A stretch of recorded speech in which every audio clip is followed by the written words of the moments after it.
commitment, especially from the president, that we have now, as a country, fixed our production side.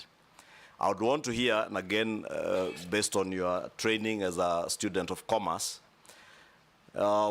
what exactly do you intend to do to ensure that there is a proper nexus between the productivity that we are saying we have increased, whether it's sugar, whether it's maize, whether it's rice? How do you link that to markets? And bearing in mind that coffee, the coffee you are speaking about drying in your younger years, most of the marketing is on the Ministry of Agriculture. It's in our State Department, in cooperatives, I think. Whether it is milk, again, you produce, the marketing is with someone else. Coffee you produce, tea you produce, marketing is done by someone else. How are you going to create that nexus to ensure that also the country benefits from your experience as a marketer and as a student of commerce to make farming profitable, not just for future farmers, but even for our current farmers, many of who probably are not as tech savvy as the younger generation? And I would really want, I was looking to hear when you spoke about the P&L, how you intend to get that nexus between the good productivity that we now have to making profits for farmers to make it profitable, because that's the only way you'll be able to sustain. This sector has been riddled by cartels, whether it is in the tea sector, coffee sector, milk sector. There are cartels all over. And we have seen in the past people come into this office, very good-looking people like yourself, with very good intentions, but they get swallowed by the cartels. Thank you. How do you intend to protect yourself from being swallowed by these coffee cartels, tea cartels, milk cartels? Brevity. Mr. Chairman, you'll agree that there is quite a bit to respond to here, but I'll try and be as brief as I can. Yes. Thank you very much, Mheshimiwa. Let me start with the issue of communication, because I think that is what you laid emphasis on. I think the first thing to remember is that in my capacity, if I'm approved by this committee, in my capacity as a cabinet secretary, I am simply a cog. I'm simply part of a cog of people and stakeholders that must be involved in the decision-making processes that you have referred to. You can't be part of a cog. You can be a cog in a wheel. Yes, yes. Indeed. Yes. Indeed, Mr. Chairman. One of the cogs, that is what I am. And Mr. Chairman, the long and short of it is the following, that it is not possible to make progress in that area unless we work together with the stakeholders. We have got to have a consultative approach to these things. Cows belong to individuals. Maize in shambas belong to individuals. They don't belong to the government. You know, coffee in coffee farms belong to individuals. So any decision that we make has got to be made with those individuals who are the owners of the of whatever products and commodities that we are going to be discussing. That's number one. Number two is that they are experts in these areas. They are also experts who have been trained to make decisions in those areas. And I'll tie that up with what you said about COVID, the issues of COVID, which I'll come to on its own at some point if the chairman will allow. And to say the following, that part of the reason why there was so much necessity of communicating virtually every day to the people is the weighty issue that was at hand. You are talking about life and death of people. And therefore, you need to keep them abreast with any issue that is developing in relation to their own lives. Because that is what it came down to. Similar, and that's why we had a press conference virtually every day, whether it was made by myself or other players, or other ministry officials. It was determined, we determined that that is the way we were going to handle communication to them. Now, to do so, we got the right information from the people who are technically qualified to give that information. We had epidemiologists, you know, led by one Professor Anzara, who informed us about the right thing to tell people and the information that people need in order for them to make their own decisions. So So the first thing is that we have got to be consultative. We have got to make people, we have got to consult people. We have got to consult the owners. We have got to, the owners of agriculture. We have got to consider the experts of agriculture so that as we make progress, we move together. We work together. If you take an example, and I mentioned coffee, even sugar. You know, you cannot make decisions about sugar unless we involve the person who is actually going out there growing sugar, you know, on day-to-day basis. The sugar actually belongs to him.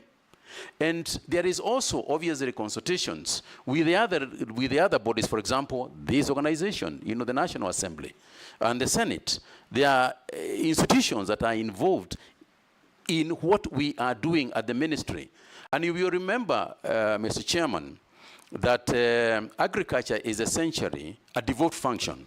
In Schedule 4 of the Constitution, there are the areas that are supposed to be handled by the county governments, and it divides it into areas that are also supposed to be handled by the national government. So we have to involve the stakeholders who are going to be largely, and to a large extent, the county governments. So in terms of communication, I want to be clear that we are going to establish a very robust, you know, communication system that is going to be both in mainstream media as well as social media. And I know that Mr. Chairman, the Honorable Leader of Majority spoke about the ills sometimes, you know, the negatives that come. I think sometimes we have to agree that in this day and age in the democracy, we have got to take both the positives and the negatives, and they are going to keep coming anyway, and that is not going to change. So I think for me, what I would like to do is use the same social media, use the same mainstream media, work with the fourth estate to try and disseminate information as much as I can to the farming community. And it won't be the first time, because during the period you have referred to, during the COVID period, part of the key players in terms of dissemination of information and the buy-in to the activities of government was actually members of the fourth estate. They are the ones who assisted us to succeed. And I want to say that my intention is to continue to work with the fourth estate as openly and as transparently as I can. We will be criticized, and that's fine too, because oversight is part of their job. So I intend to keep very closely, to work very closely with them. The area of social media. Social media is an area that has come to both help us. It helps us a great deal. There is also the negativity in the social media. And I know that, Mr. Chairman, if one were to talk broadly and say leadership has been made that substantially harder, you know, through social media. But part of the hardship hardship and headaches that one gets from social media is also part of the way that we can communicate more easily, you know, to our people, because they are also on social media. And that which you cannot change, you might as well use, because we are not going to be able to change some of the communication channels that exist. And indeed, we can use them very positively for ourselves. Mr. Chairman, there was a nexus that the Honorable Leader of the Majority wanted me to explain, and that's the issue of the PLL and the production capacity that has clearly increased. It's a fantastic example of what I'm talking about. The reason why the production has increased is twofold. One is because of the good climates that we have fortunately experienced. But two, and to a large extent, is also subsidized fertilizers. It's part of the reason why this increase has come in almost all products, both cash crop and as well as food crops. There has been an increase. Now, when you increase production, and you are able to save on post-harvest challenges, it means that the farmer gets this bigger quantity that he has got. But the market is huge. The market for these products is not just here. The market for both livestock as well as crops is both in Kenya and external. Information about the markets is what has largely been missing. And part of this is also the deployment of technology. Because now, with a mobile app, you are able to tell where tomatoes have got better prices instantly. But this information is around somewhere, floating somewhere in the market. It's our responsibility as ministry to make sure that that information is available. You also alluded to the issue of the fact that the marketing aspect of most of those cash crops, the boards and everything, is in the Ministry of Cooperatives. That's fine too, because we work in a collective area. We have collective responsibility. Every ministry in government will automatically have to relate with another ministry in government. And it is not just the Ministry of Cooperatives that we have got to work with. We have got to work with the Ministry of Energy, for example. Right now, we are waiting for the Ministry of Energy to connect to Kenani, to the Kenani leather park that the ministry is establishing. We are waiting for the Ministry of Water, to also connect water. So we will have to work collectively. We have to work together. Again, coming back to the example that you gave, if you look at the management of COVID-19, it was a whole government approach, whereas the central ministry was the Ministry of Health. The activities that were happening, keeping law and order, the Ministry of Health does not have any askaris. That is Interior that was assisting us in keeping order. The Ministry of Health does not have, is not in charge of matatus and so on. Yet, we are to contain even containment measures, included the transport sector. So we have to work with the CS for transport. Education is not part of health, but it was a huge, huge part of the activities on the Ministry of Health during the COVID period. That too simply illustrates that you need to work collectively with other ministries, and that forms part of collective responsibility. Yes. Jeanette? Thank you, Chair. I'll be very brief. Chair, I wanted to ask the Honourable... Which chair? Chairman, Mr. Speaker, Mr. Speaker, Chairman. Chairman, I want to ask the nominee... I gave the latitude to your colleague. Now, muulize swali moja moja. Yeah. Go ahead. One is a general question. Chairman, I want to remind the nominee, or to inform him that in the last 2.5 years, he will be the third Minister for Agriculture. There was one who came at the beginning, second one came, we vetted him, you are the third one we are vetting. If you are approved by this House, to become the Minister for Agriculture. And the last one we vetted, I asked him a question. I told him, do you know what you're getting into? He told me, yes, I know. I want to ask you also, do you know what you're getting into that ministry? You need to tell me more what you think of that. The second issue is the people or the ministry concentrates so much on agriculture and normally forgets about livestock. And in many countries in the world, their GDP growth is even contributed much higher by livestock than agriculture. What do you think you will do in the livestock sector so that the GDP, the livestock sector can contribute to the GDP of the country? And what is your position on the vaccine that's being proposed to give to livestock in this country? What do you think it is? Or how will you implement it? Or what are your views on that thing? Point of order. Yes. I think if you allowed 3 questions, because many of the questions, you will easily answer them with, many responses. Yes, that's what I was going to do. Okay. Posing. Thank you, Chairman, Speaker. To the nominee, Honorable Mutahi Kagwe. Following what Honorable Junet said, many people think that the Ministry of Agriculture is crops, forgetting the bigger, which is livestock. My question will be, what will you do, particularly the pastoralist people, who keep a lot of animals, but during let's say, drought or something like that, they lose all of them. What will you think, or what will you do, or what will you tell them to listen, that even before drought, for example, that you can buy all of these animals, and then give them money to wait until drought goes, then you bring number 2. You are going to be Minister of Agriculture. Where is agriculture? There's no agriculture. in national level. In my view, if you look at also first schedule of the Constitution, agriculture is devolved. So when you are minister for who or for what at national level? Are you going to be marketing officer of agriculture, or what is it? And yet agriculture is at level. My proposal will be, or what I want to hear from you, what nexus or structure, legal structures or implementable structures that will be between you yourself and the counties. Because without counties government, without county people, agriculture will just be almost, at national level, it will be a talk show if you don't bring in counties in terms of implementation. Thank you, Chairman. Nelson? Thank you very much. Many commentators, Honorable Mutahi, believe that you did actually handle the COVID-19 quite brilliantly. But however, there are questions and of misappropriation, massive theft at that time, particularly in Kemsa.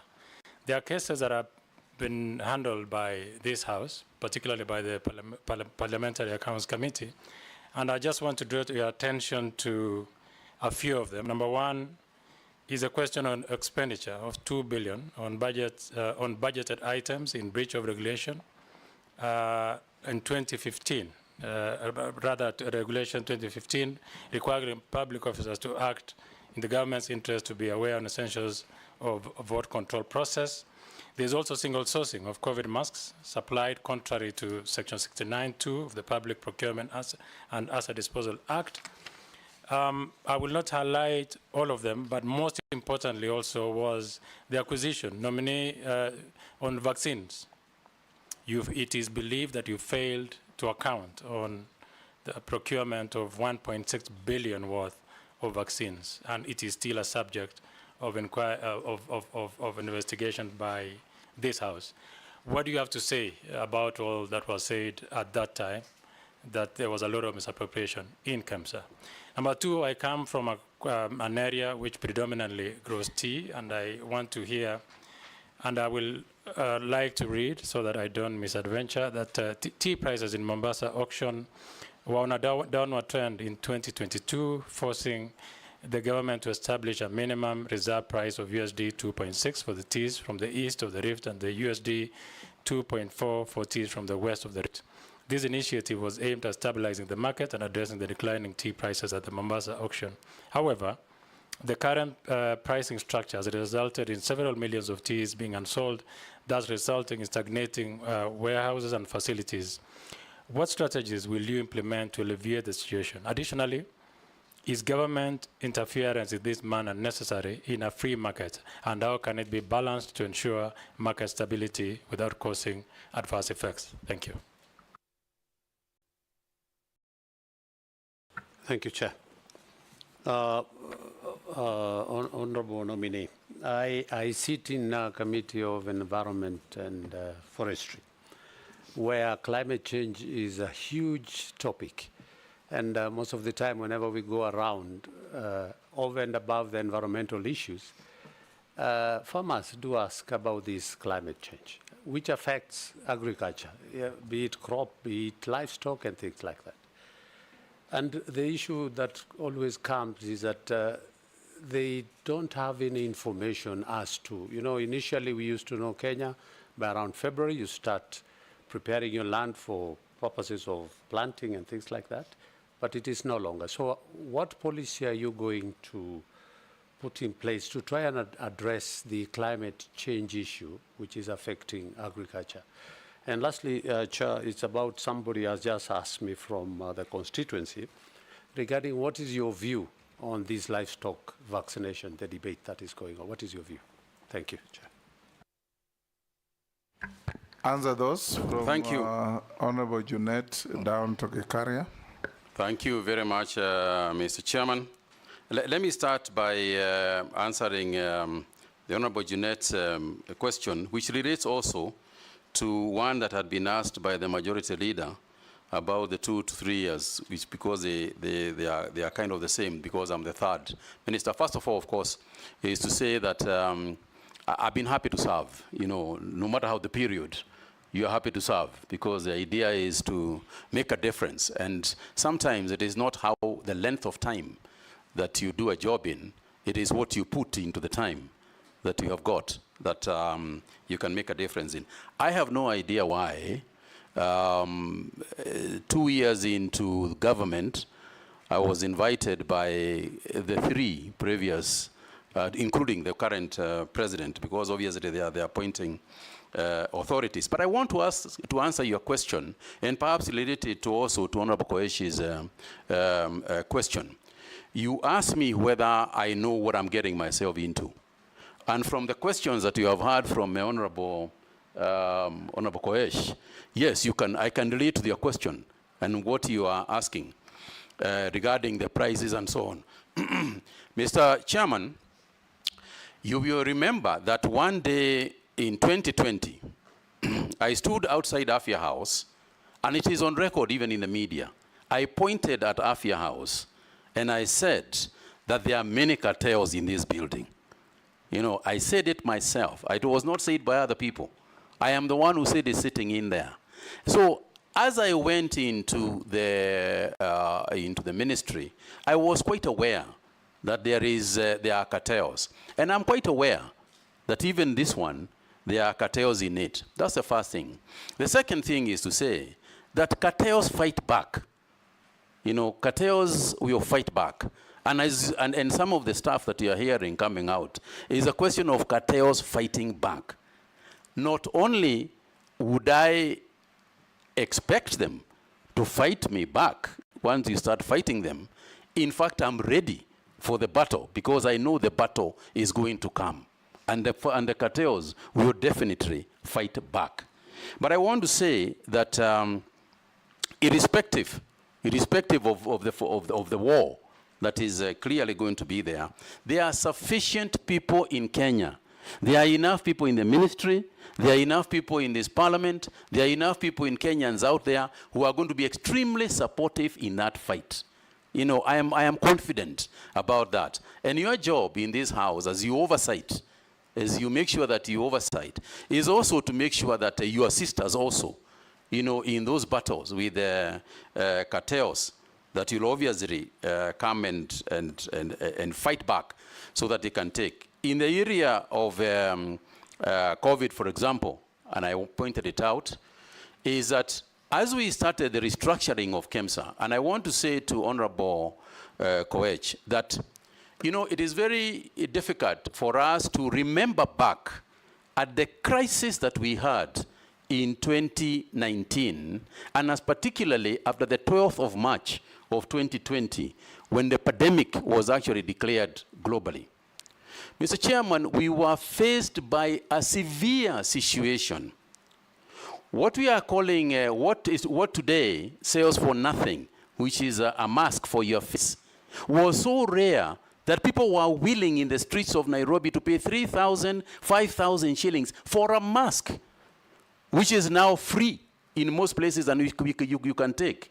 So when people say, and part of the big question regarding that period and part of the COVID billionaire issues and so on that we have had to do with the prices of issues, the prices of goods, the prices of commodities and health, and what was necessary to contain this disease in our country.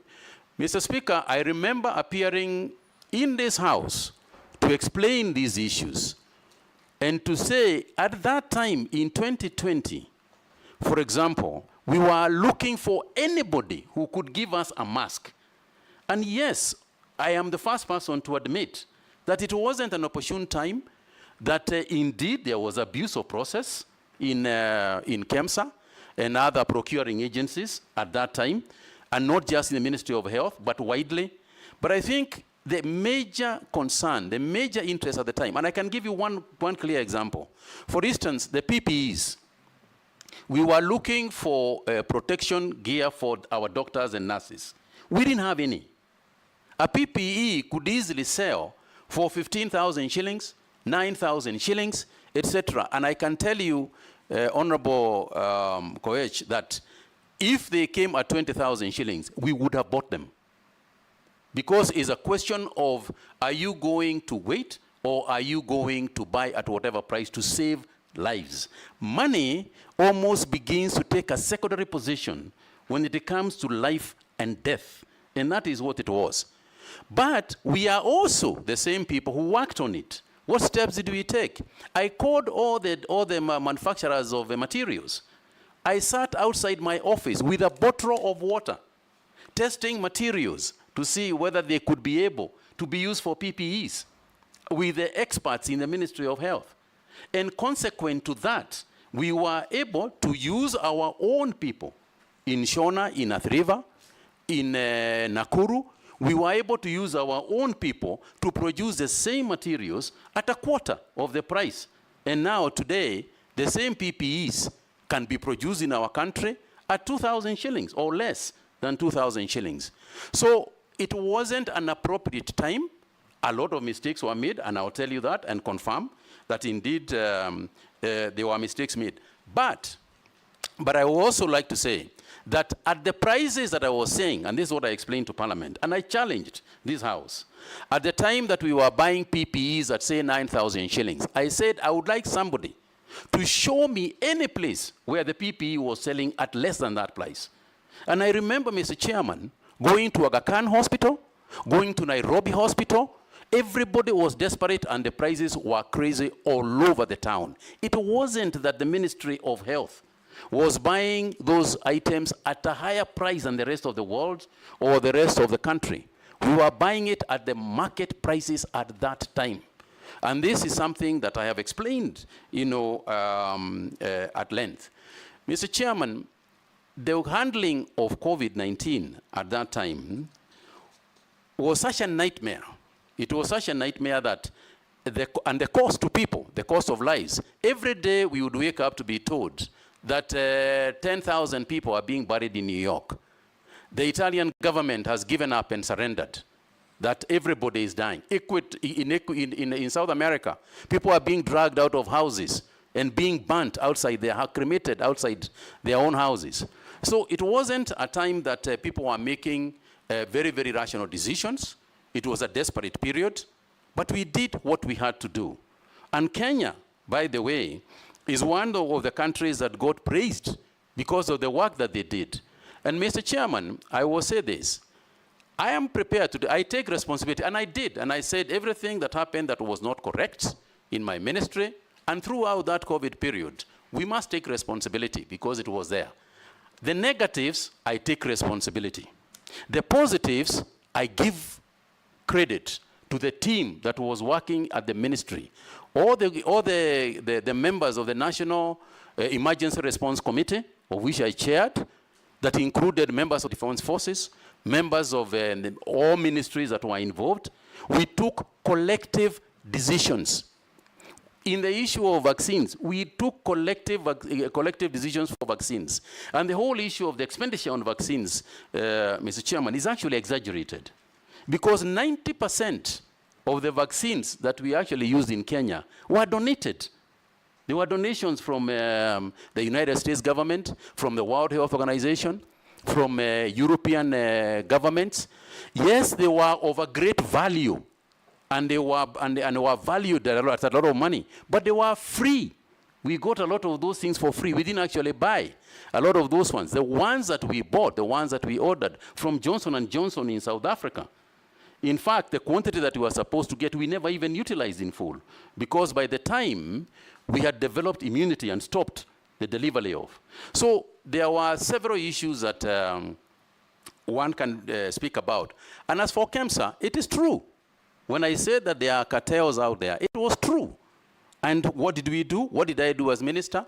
You will remember, Mr. Chairman, that we carried out a complete re-engineering of KEMSA.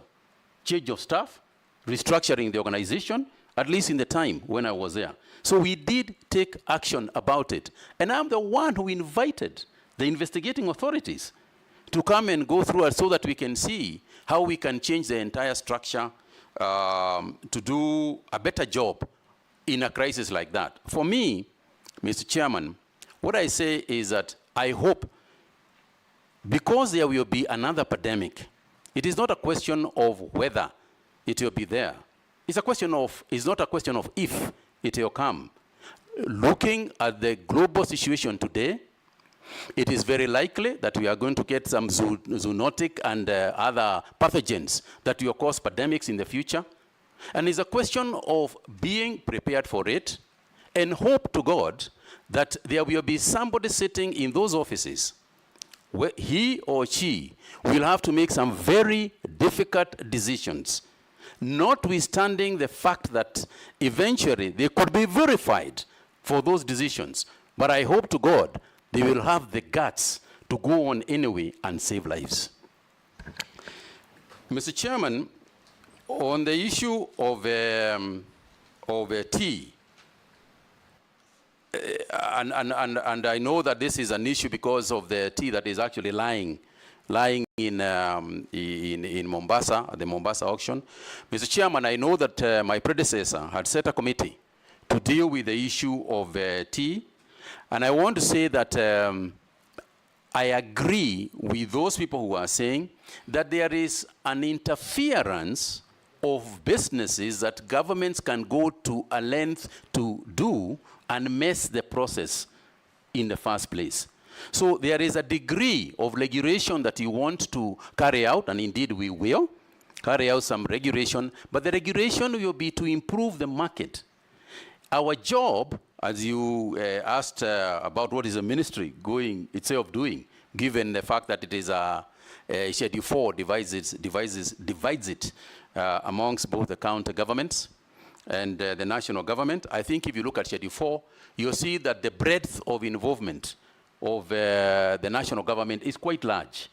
And if you are involved in the policy, if you are involved in research, if you are involved in financing, if you are involved in creating markets for these products, then you will have to work, as you rightly said, in the joint committee of both the county governments and the national government. Again, I would like to confirm that this is not the first time I'm going to do this. During the COVID period or during my days as Cabinet Secretary for Health, that's what we did. We had constant communication. We had several meetings with the CECs for health. And I can tell you, Mr. Chairman, we even managed to bring in to the ministry the CECs for health to be part of the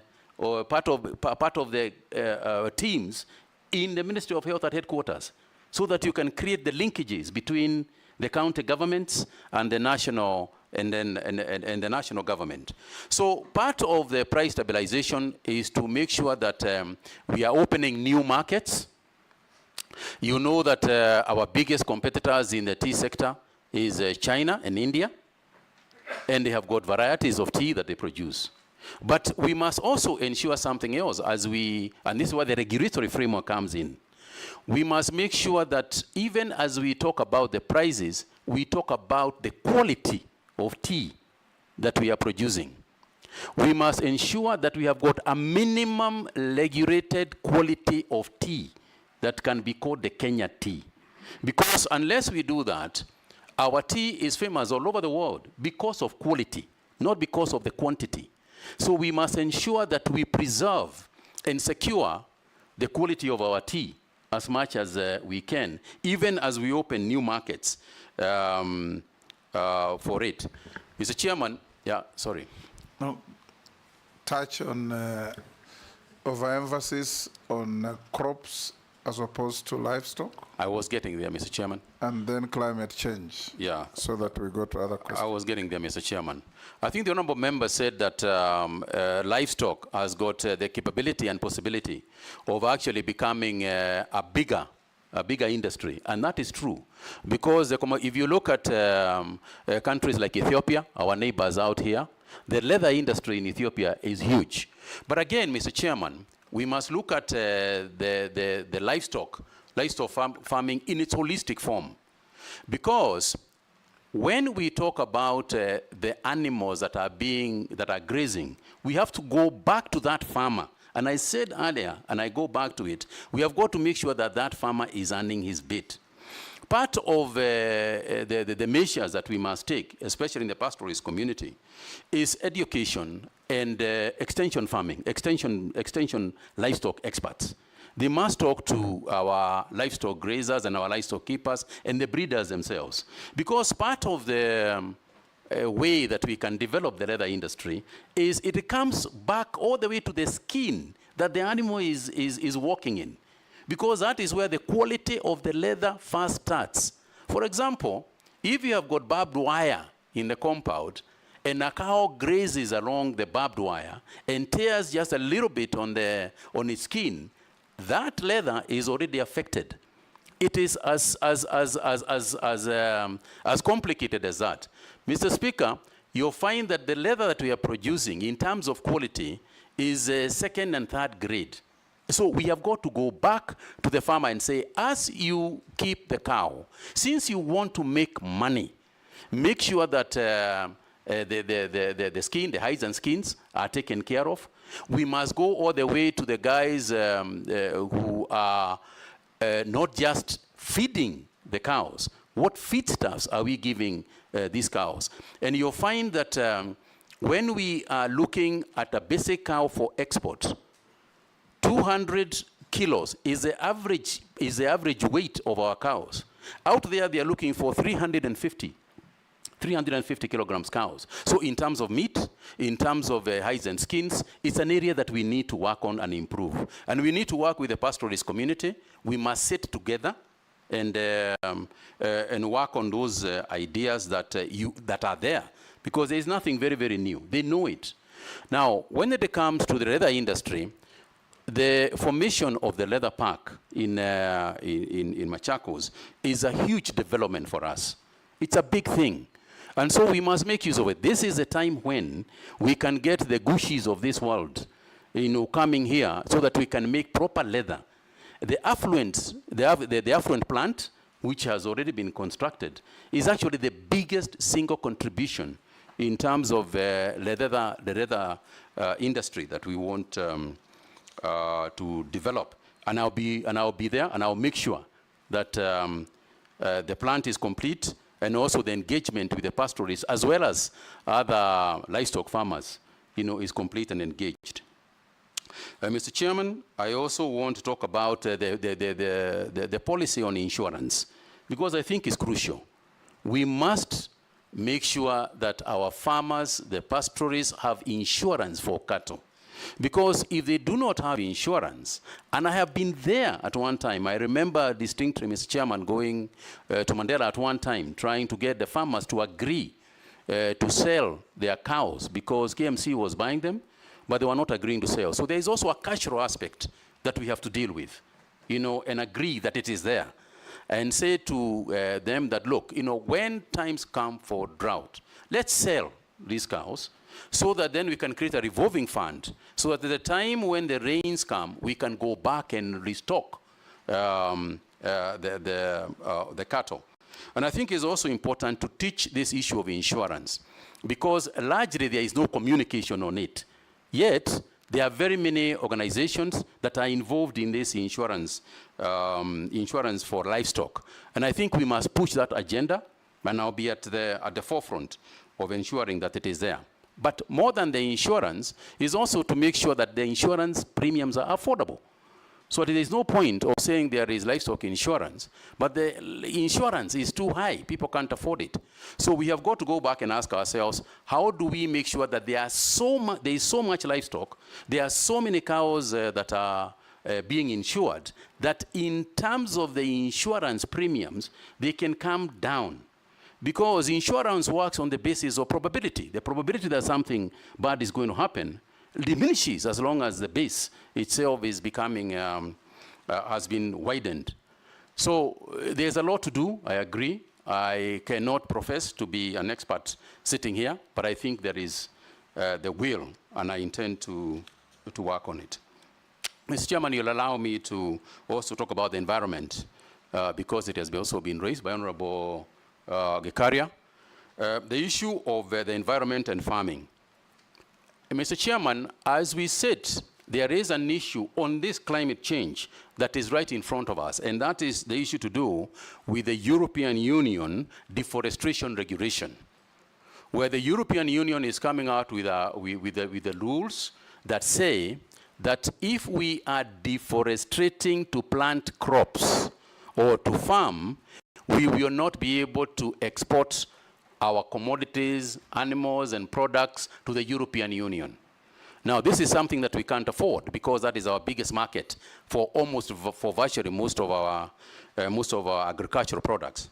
So it is not just because they are asking us to do it.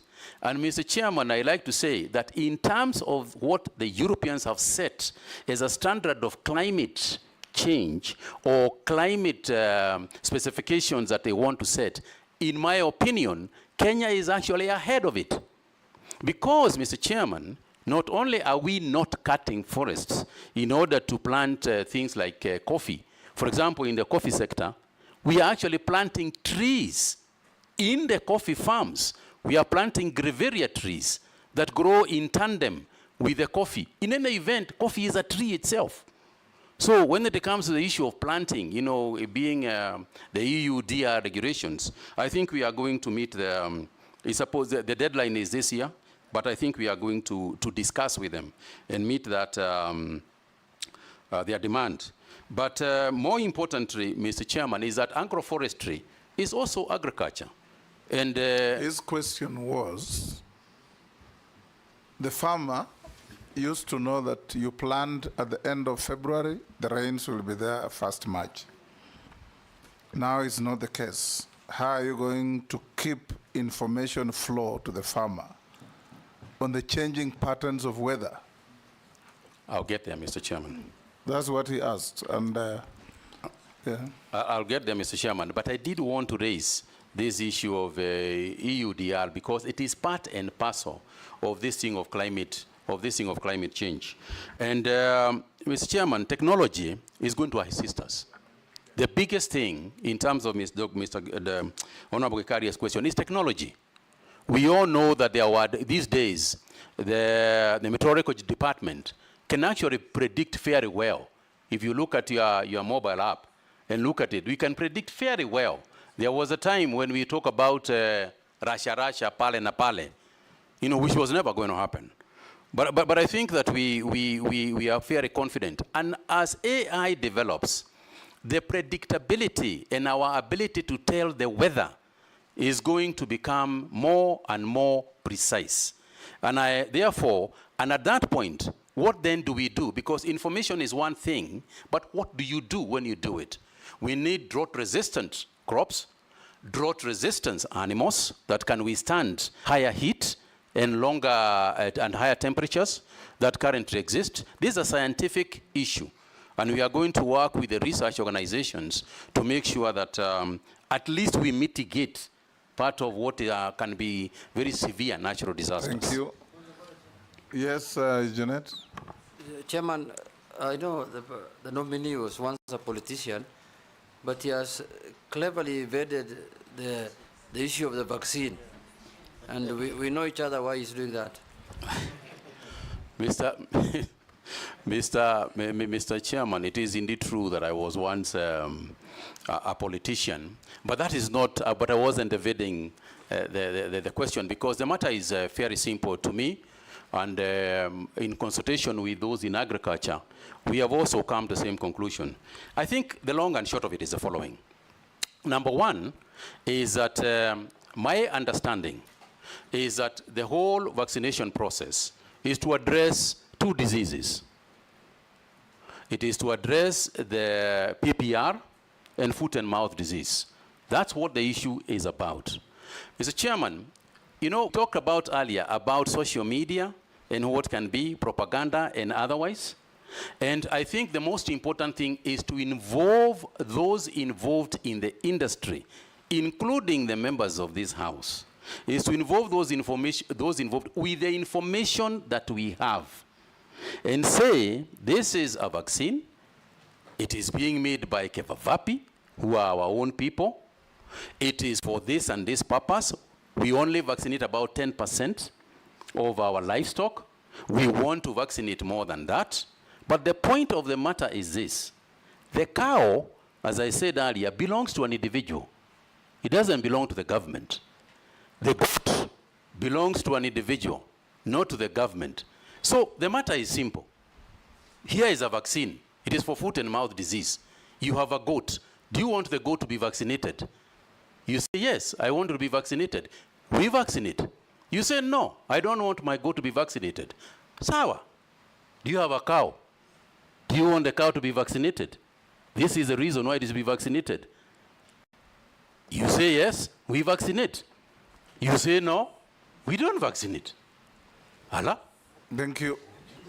Point Yes, of order. Robert. Point of order, Honorable Chairman, point of order. Yes, Mishi. I think, Chairman, on the same breath, because there is a lot of misconception and a lot of negative narrative, so we wanted to hear from the nominee, how is he going to address to the public and put some trust to the public regarding the vaccination? We wanted to hear on that perspective. Thank you, Honorable Mishi. The communication aspect of it is huge. The communication aspect of this is very big. And I'm going to use the experts. I'm going to use the experts in Kevavapi. I'm going to use the experts who understand this very well to be actually the lead communicators, just like we did with COVID, where we had the doctors themselves explain the issue. We also want to use the veterinary officers to themselves explain what we are trying to do. So you can be sure, Honorable Member, that I am going to put a very robust communication system on this matter. Robert Mbui, Yeah, thank Baya, Murugara. Speaker, maybe before we leave that issue of vaccines, Yes. because I remember CS Mutahi telling us, if I can get it, you can get it on COVID. And largely, the issue of vaccines, the problem has been misinformation and the people communicating. Because the ministry has left it to the political class to communicate, and probably, should he be approved, is the area around that communication that he will need to look into, so that the right people, as you say, communicate, but also communicate the right information to the cow owners. Because again, if we leave it to the members of the public to decide, since the cow is mine, and I base my decision on misinformation, I could decide not to vaccinate my cow to my detriment and the detriment of the country's productivity. Probably, since he has already answered that, but just for information, Honorable Speaker, that should he be approved, that's some of the challenges you find. Thank you, Honorable Member. Hold As I there, you'll come to Sorry. that. Robert. Yeah, thank you, Mr. Speaker. The nominee says that he's very passionate to assist Kenyan farmers. Now, I have very quick concerns. One, there was this major scandal of fake fertilizer that made our Kenyan farmers lose very heavily. With your passion, will you consider initiating a process of compensating those farmers that lost, negatively, that were affected negatively by this scandal? There's also media reports, and this is what members here are talking about, indicating that despite there being no budgetary allocation, this issue of livestock vaccination is actually being propagated by multinationals that want to test vaccines on our animals. What is your comment on that? And finally, the government has been accused in the recent past of regulation of private business, especially agriculture. I mean, there's regulations on you have to get a license to grow, a license to harvest, a license to transport, a license to store, a license to sell. What is your comment on that? Thank you, Speaker. Thank you very much, Honorable Speaker. Nominee, I would like to ask you the following question. One, just on the oil crops and the cost of edible oils in Kenya, there has been a over-reliance on the importation of edible oils. And yet this country, especially at the coast, has huge potential to actually bring down the cost of edible oils and actually grow our GDP. Crops like coconut, cashew nuts, ground nuts, and many other nuts that grow at the coast. But there has been little investment in this sector, especially there. And farmers there feel that they have lost their land, you know, and production, and there's nothing they get out of the land because government has not invested in these crops. What will you do if I approved as Cabinet Secretary to ensure the people at the coast do not continue to suffer loss of productivity? Secondly, what is your position on GMO crops in Kenya? What is your position on the genetically modified organism crops in this country? Thank you, Honorable Speaker. Murugara. Thank you, Mr. Chairman. My question is on value addition to agricultural produce, and this involves crops and livestock production.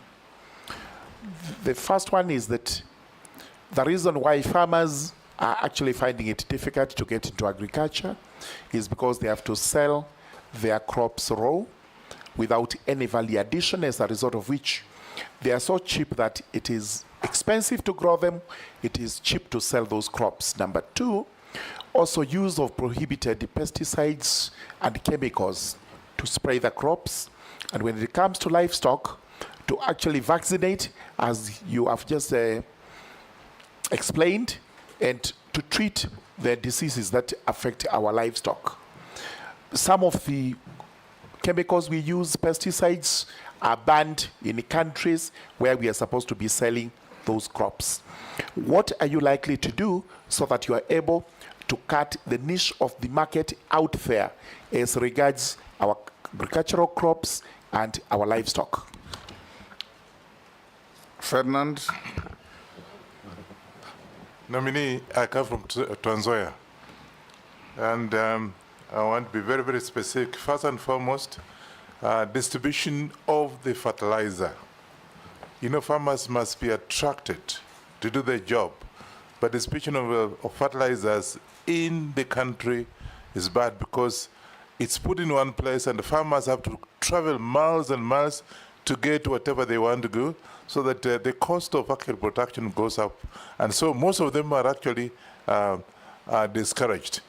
Secondly, and I want to just correct you, you talked about the youths. I think you have to get the youth to get into extension services, because that is very, very important. And for you to get this youth, you must have a program to attract the youth so that we have these extension services so that the youth can be able to go there and do some work. And I think it's very important that we get that right. Lastly, if you don't mind, we had fake fertilizers, and the farmers, I don't know whether somebody asked that, but I don't think, yeah, somebody asked that. If we did, then of course, specifically, we have ADC land. And you rightly say the population of this country is going up. And yet ADC farms are lying idle. What are you going to do if you actually make you a minister for agriculture? Be specific on this one. Thank you. Last on that round, Naisula. Thank you, Mr. Speaker. On the issue on livestock farm, I just want to put it to Honorable Mutahi Kagwe that it's one thing to speak very flowery words about leather, about livestock, but when you look even at the budgetary allocation that is given to the State Department on livestock, it is very minimal. And being honest as a country in ensuring that we take livestock matters seriously, because if you look at even the funding, most of the time it is donor funded. And donor funded, you know, it is for a specific period and for specific interventions, but not the whole aspect of it. But my question to you is that the whole issue on research as a country, in the past we have been a very, a country that is known for its research, and mostly on our foods, on even the livestock, on agriculture. I'd like to know what you think about us as a country on the measures that we are putting in place and what we need to do to ensure that research goes back to where it was and gets the necessary funding, because that is important. Nominee, you can answer those 5. Thank you very much, Mr. Chairman. So, Chairman, let me start with the issue of the fake fertilizers that was raised, because it has been raised by quite a number of members. And to answer as follows. Number one is that obviously that was an extremely unfortunate thing to do. Mr. Chairman, there are two areas that I find almost reasonable. One of them is the area of seeds, fake seeds, and the other one is fake fertilizers. Because that issue actually affects not only food security, but actually national security. Because if you grow for a whole year, you are growing something and it was fake from the beginning, or you give your cows fake feeds and they die, Mr. Chairman, this is a matter that I would like even to work with this House to create more civility in terms of the penalties that are involved when people sell fake fertilizers, when people sell fake seeds.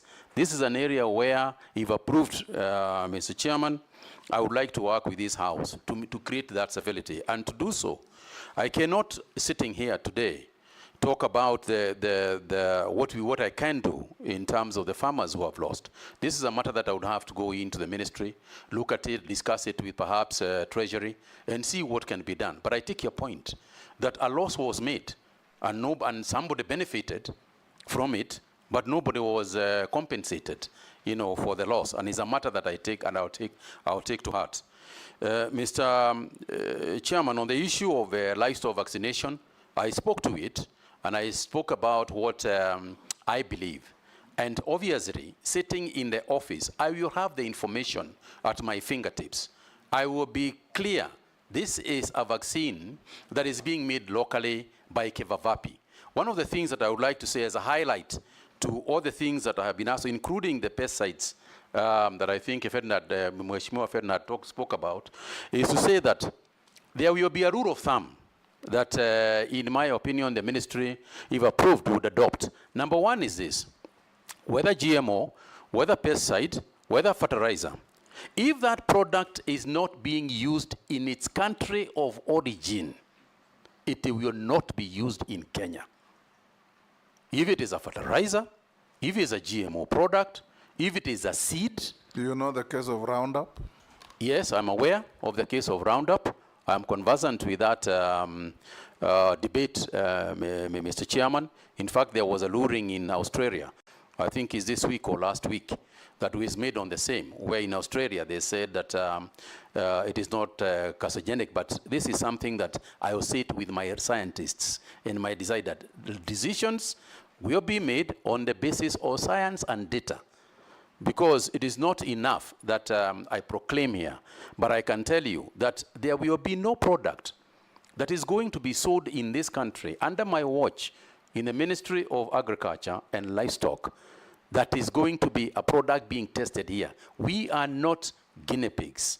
We will not be used by anybody as guinea pigs. I am aware, Mr. Chairman, for example, there are some organizations overseas that are rebranding their products so that instead of coming as the main product which has been banned overseas, they rebrand themselves as another product so that we can pass it here. And I can tell you that we will be as vigilant as we can be to ensure that we protect our farmers as well as our private sector players. In terms of the taxation regime, because I think, Honorable Member, that's what you are referring to. Yeah, the regulations and the many things that you have to pay. You have to pay for research, you have to pay for transport, you have to pay just to be able to export. You have to be able to, every single document has got a tax on it. This is something that we need to look at, because by the end of the day, it would be better to create a bigger volume of business people and tax them a little than to have just a few business people, which you tax a lot. Because the bigger volume of business people create jobs, the less ones don't. So I'll be fighting, for that position to change. I'll do whatever I can within the Ministry of Agriculture. But of course, this is something I have to work with my colleagues, in other. On the issue of oil crops and farming of palm oil and other nuts so on, particularly in the coast. Yes, I completely agree that this is something that we have missed an opportunity here, because we are only producing about 10% of these oils. Yes, we use them every day. So we are using foreign exchange unnecessarily when we can actually grow palm oil. We have seen countries that have changed completely. Uganda, next door, is growing a lot of their oils now. So there is no reason why we can't do it. But I also know that we have got to work with the extension farmers that Mheshimiwa Wanyonyi also referred to. We have got to have educated extension farmers to change some of the cultural norms that our people have against or for farming certain goods. For example, I know for a fact that AFA has produced a huge quantity of coconut seedlings that they are trying to distribute. And therefore, there is an education and extension work that is required there to go and tell the people, we have got this, but it's not enough that you go to a farmer and tell them you have got coconut seedlings. How do you plant them? Where do you plant them? What sort of fertilizer do you use? Is it organic fertilizer? Is it mineral fertilizer? So there is quite a bit to be done so that we stop blaming the people and take responsibility ourselves to grow. On the issue of GMO, again, I repeat what I said, but we must also ask ourselves, what is GMO? This genetic modified organism, what is the mischief that this organism, this genetic change is supposed to have done? And there are two sides to this. There is a positive side and there is a negative side. And one of the first things that we must do is ensure that the National Biosafety Authority is sufficiently funded, is sufficiently prepared to deal with GMOs. You cannot deal with GMOs in your country until you have got the institutional framework to make sure that the regulatory framework is there, to make sure that the rules and regulations to deal with those products and services are there, so that we are clear that if a GMO product comes, it will be to the benefit of our nation. And there are some benefits to some of the products.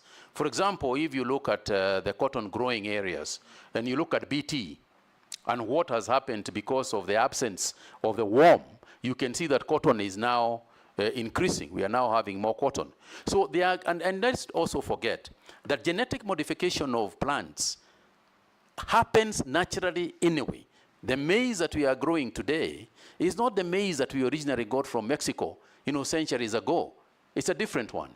Wheat is not the same. What is critical is for us to ensure that we are not used by people for testing their GMO products. If you have got a GMO product that you have designed yourself, use it in your own country. Let's get testimonials of what is happening with that GMO in that country. Then when you have failed or succeeded, let's talk about it then. Otherwise, it's GMOs that we have created for ourselves, using our own scientists, that we should be considering on a first line basis. Mr. Chairman, the National Biosafety Authority is currently very small, unstructured, and I would like to work with this House to ensure that we support it via budgetary allocations and so on, to make sure that that authority is sufficiently funded and properly run to help us with the GMO, because the GMO issue is going to become a big thing globally, and so we must be ready for it. I think I spoke about the fertilizers, but one of the things I didn't talk about is the process of getting it to the farmers. There has been, I know, just as a Kenyan, I know there is an outcry out there that whatever subsidy you give can very easily be offset by the transportation costs of where you are getting it from.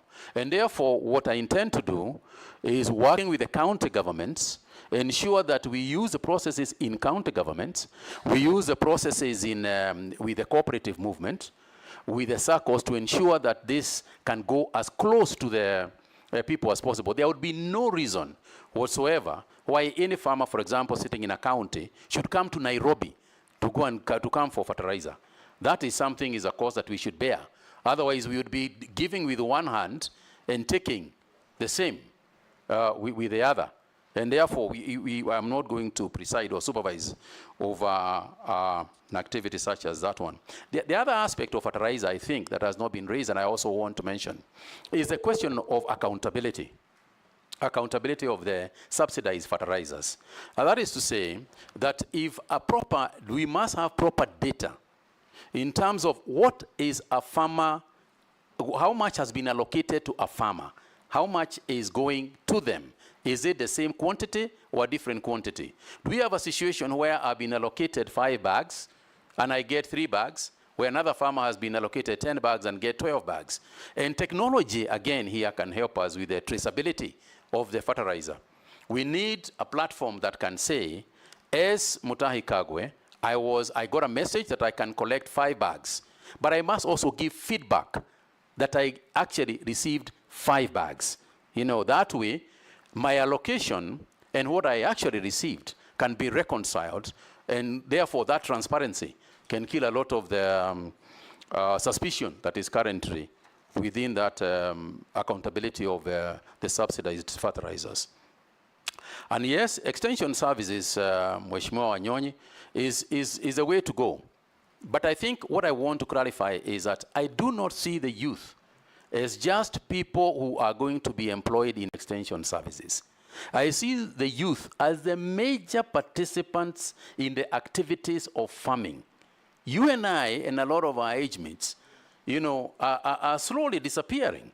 And we need to make sure that our food security is no longer with us. Our food security should be with the young people who are the ones who are getting children and so on. So yes, we are using them as extension people, but we want to mainstream agriculture also to the youth. On the issue of Mheshimiwa Naisula spoke about the budgetary allocations and donor funding for the programs that are going on, particularly in the livestock keeping areas. And I want to say the two things. Number one is that we have got to be the ones driving the donors. We don't want donor-driven projects. Donor-driven projects have got a way of becoming expensive eventually. And you know, Mr. Chairman, this word donor is something that we need to clarify. You will remember, even in the 9th Parliament, we were talking about this definition, donor. Donor is not actually a real donor, as we understand it in the English language. It's a loan. It's actually a bank loan, which is disguised as a donor. So let's make sure that we are talking the right things. These people who come to do the projects in all the areas in agriculture, this is money that will eventually be paid by Kenyans. So we must not take donor-driven ideas. It is our ideas that we should be discussing with the donors. And in the course of that discussion, we must discuss the question of sustainability. What happens when this program is over? Part of the donor fund must be that sustainable aspect, the training of the farmers themselves, the training of the extension people themselves, so that when they are leaving a complete project that is ongoing. And to your question regarding research organizations such as CARO and the others, I think a lot of our research organizations have also been misused. Misused to the extent that we are working with international organizations. They are using our scientists to carry out this research. And what we find and the discoveries that we make a patent out there by others who then bring the results of the research here for us to buy. I think that it is important for us to put a legal framework within our research organization. And I can tell you this is something I tried to introduce at KEMRI, because the same thing was happening with the researchers for health. I think it is also time for us to ensure that the researchers for vet medicines and vet services are also part of that understanding. Yes, we need to work with international organizations, because essentially research is international in its nature. But we must make sure that what we get here and our findings here remain ours. That data, when you see an organization coming to say they want to work with you in research, what they are looking for is data. We must make sure that that data belongs to us. And people can buy from us, not us use our nation, use our scientists to then buy from them. Thank you. Yes, Ferdinand, ADC Farms.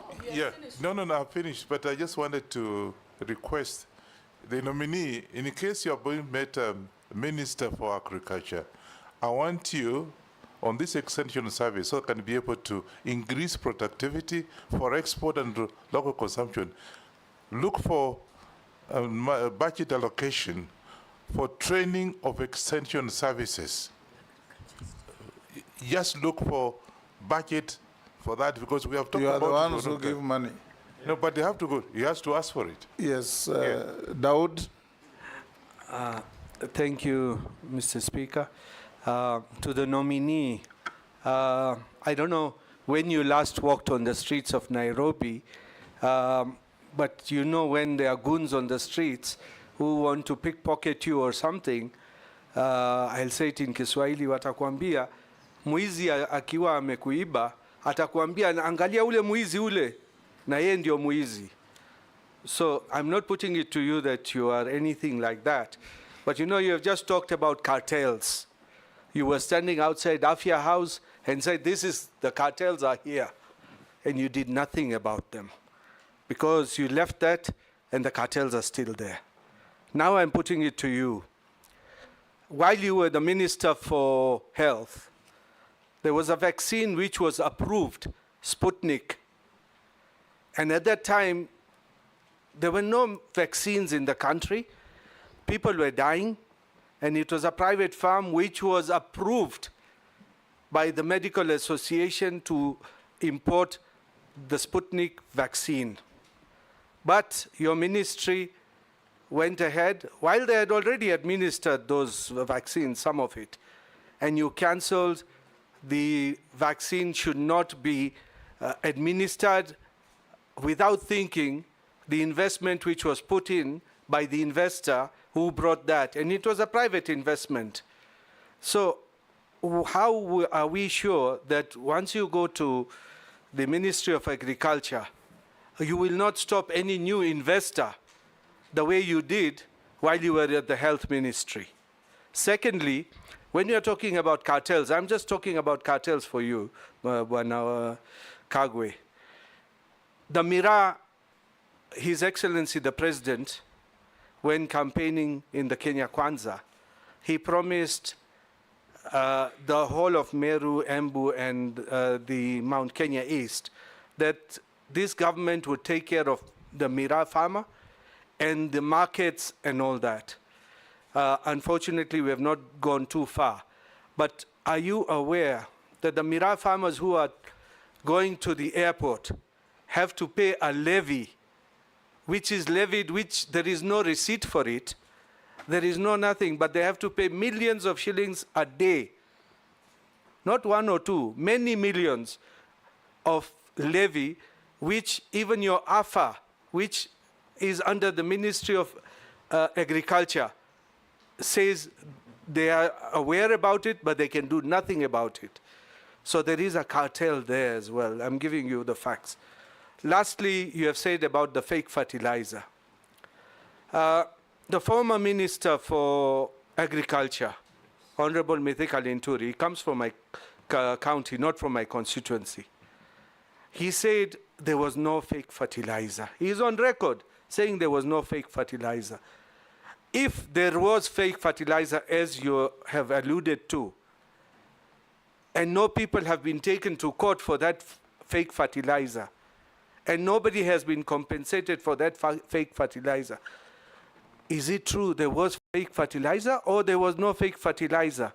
And the fertilizer was being distributed by National Cereals and Produce Board, a government agency, not private shops. So what are you going to do about it? Thank you. Marcel?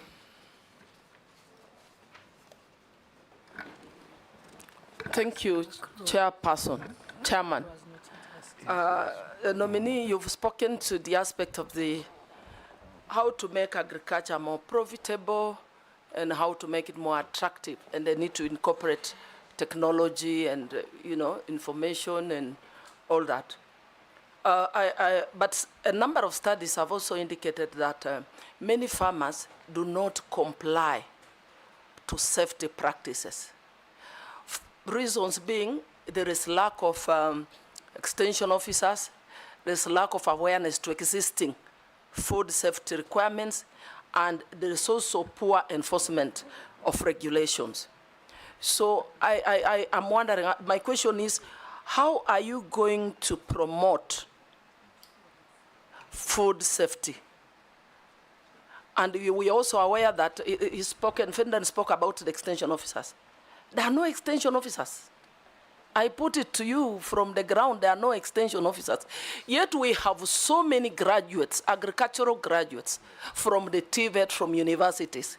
So how, if you were nominated, your nomination successful, how are you going to create opportunities to absorb more of these agricultural officers? Because there's nobody to train. I presume you have to onboard them, then train. And then now tell us how you're going to promote safety. Secondly, we've spoken about fertilizer. My question is very straight, and I want to give an example of Busia County. Fertilizer depot is in Malaba town. How does this farmer from Busia town or from Budalangi travel to Malaba to collect fertilizer? What are you going to do to make sure that we take it to the closest administrative unit, probably at constituency level, so that the farmer from Butula gets it from there and it's same to all the others? My last one is on sugarcane. I come from a sugarcane growing area. And I'm aware recently that you are aware that the National Assembly did pass the sugar bill. How, according to you, is it going to be a game changer in the sugar subsector? There are still issues around zoning, issues around pricing.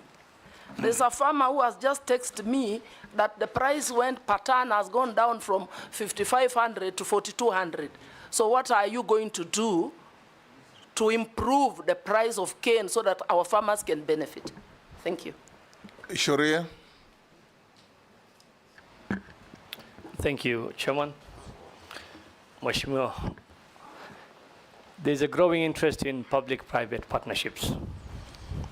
How do you plan to foster PPPs in the agriculture and livestock sector? Thank you. Mishi. Yeah, thank you, Honorable Chairman. Honorable Chairman, in our country, we have been facing two scenarios. One is recurrent drought, and second is recurrent flooding. And I'm just asking the nominee, what mitigation measures are you going to put in place to ensure that you intervene on these two scenarios? Because I'm just looking like an area in the coastal region, an area like Tana River, which experience erratic rainfall, prolonged dry spells, and intense flooding. And this scenario, both, they affect crop and livestock sector. So how are you going to mitigate this? Because I'm thinking that during flooding, maybe we can do some measures to ensure that maybe we harvest that water which is caused by the flooding, so that it can be used during the drought. But most of the ministers who have come, they've been talking a lot on how they're going to mitigate on this issue, and yet they have done nothing so far. My second question is just to emphasize on what the Kenya Kwanza government has been talking about in terms of creating employment opportunities. One of the area is in agriculture, and I'm just thinking, I'm looking at how the minister have been doing a lot in terms of coffee, tea, and even sugar sector, whereby they've put a lot of initiative to ensure that they create some jobs and also they boost the economy. What are you going to do in terms of coconut, cashew nut, and also Bixa, in terms of having some local industry in the coast region so that we can have some employment opportunities for the youth? And also, again, on the same breath, and this is my last question, it is the challenges which the farmers on coconut and cashew nut are facing in coast region, especially on pest, disease management, and also planting materials. What are your measures which are going to put in place so that to ensure even coconut, cashew nut, and Bixa can thrive in the coastal region, to ensure that our economy is being boosted and even we have job creation for the youth? Thank you, Honorable Chairman. Thank you, nominee. Can you answer those four? Thank you very much, Mr. Chairman. Let me start with the issue of fertilizer. First of all, I want to say that, let me start with Mr. Dawood's question on the issue of the Sputnik Sputnik, I remember distinctly the issue of Sputnik vaccine that came from Russia. And I can tell you, Honorable Member, through the chair, that there was not a single vaccine that we allowed into Kenya that was not approved, and there was not a single vaccine that we refused to take that was approved. Now, the issue here is who approves it.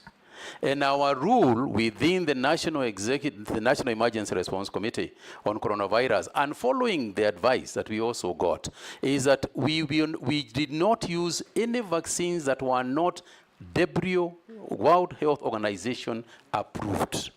And I'm aware that at the time that we had stored with Sputnik, the condition that we gave Sputnik is, and the Russian people even came to see us, not even the business people, is to say, please deal with the World Health Organization approval, and as soon as you have got those approvals, we have no problem using the vaccine. Because you can imagine how many, what we'd have to deal with vaccines coming from very many different parts of the world. The only thing that we could do and guarantee the safety of our people was to use the World Health Organization as a major approval organization for us. And at that time, Point of order, Chair. Yes. Chairman, sorry. The minister, the former Minister of Health is not telling us the truth. There is no way the vaccine could have come to Kenya if it was not approved. That is the first thing. They had an approval from the Kenya Medical Practitioners Board, and it was even administered. 230,000 doses were administered. But it was politics which made it to go out. It was a private venture. Yes, they had everything, but the minister is not telling us, the former minister is not telling us the truth. Are you not telling us the truth? Yes, Mr. Chairman. Hold there. Yes, Junet. Chairman, I agree with the Honorable Dawood. The vaccine arrived in Kenya with the approval of the government, and it was administered to many people, including the current president. And what happened when the current president, who was the deputy president, took it, is when that regime stopped it. Let us be honest to each other. Yeah, let's be honest. Mr. Chairman. Did you play politics with the health of Kenyans? Mr. Chairman, I want to repeat that the only approvals that we recognize as the National Executive Committee on Coronavirus was approvals that came from the World Health Organization. If that was the case, just hold there. How did the vaccine get into Kenya and have it administered on Kenyans before you chased it away?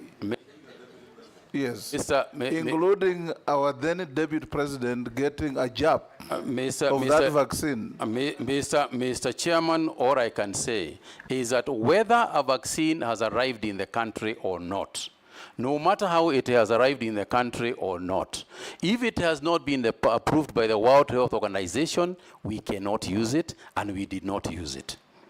I think I rest my case. So are you telling us that it had, by the time it arrived and it was administered to 230,000 people, it had not yet received approval from World Health Organization?